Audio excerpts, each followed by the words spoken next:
Obviously delighted to be involved in that and involved a huge amount of the community that were local, both to SiGNAL and around Bordon and the local area.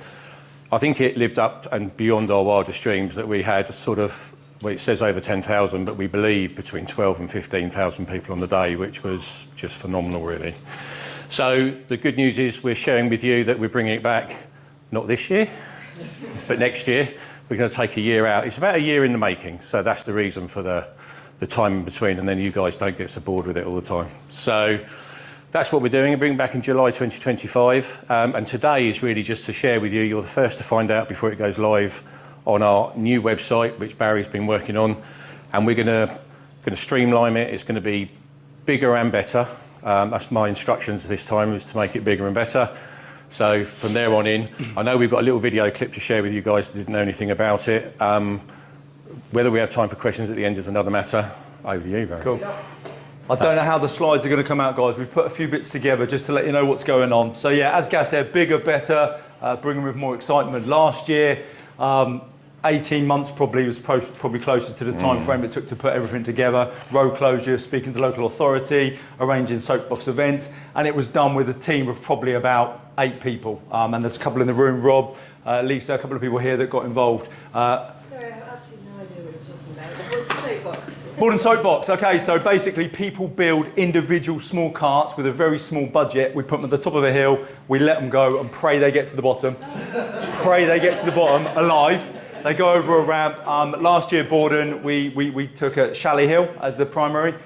We built it as more of a community-based event, so we had a lot of people involved in different areas. We had a retail alley where people could come in, put shops and stuff in and sell local products, produce. We had an area with sports cars and race cars. We invited people down there, and it was spread over a day. Believe it or not, we pinned everything on a day.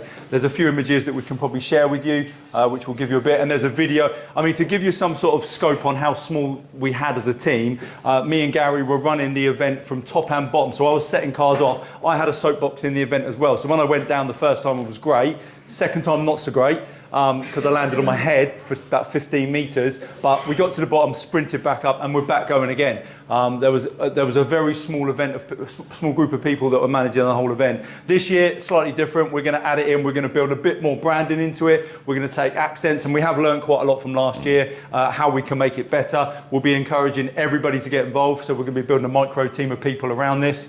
There are going to be a few more new bits happening. We're going to make the supercar event a little bit more concise. We're going to use the community sports centre by the shed. There'll be more music, there'll be more engagement, there'll be more branded opportunities, sales opportunities, engagement with the community opportunities. There'll be people that can engage at every level, and we'll encourage it. There I am. So 2 seconds later, and there are more images, I was on my head about here, but I survived, and no one died, which was great. It was a roaring success. There was loads of feedback. As Gaz said, 10 to 15,000 people. Really, everybody was engaged with it, and we got a better turnout. Now we've learned from that. We know the business model that we've got. We've got some real solid foundations and some real key moments that we can engage with. Full film studio will be there this year, and we'll be doing a bit more around. We are going to be branding out a little bit differently. There will be partnerships available. It is going to be available on the website soon. Will that just play, Gareth? Just press it down a little bit. A little bit about what happened.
That is my son. So there we go. So that's what we did last year. We're going to make it bigger and better for next year. The involvement from you guys will be that there's huge amounts of sponsorship opportunity, whether that be VIP areas or putting up a banner. So the cost is, it can fit any kind of size business. And the biggest thing is that because of what we learned last year, our catchment area, I think we probably reached out to nearly 24,000 people on the internet. So socials. Organically. We didn't have any budget for marketing or branding. We did it all in-house. So there we go. So watch this space. We're allowed a little bit longer in July. We're going to give a little bit more of an involvement and let you know a little bit more went on prior to that in July. So thank you very much. So watch this space. Thanks, guys.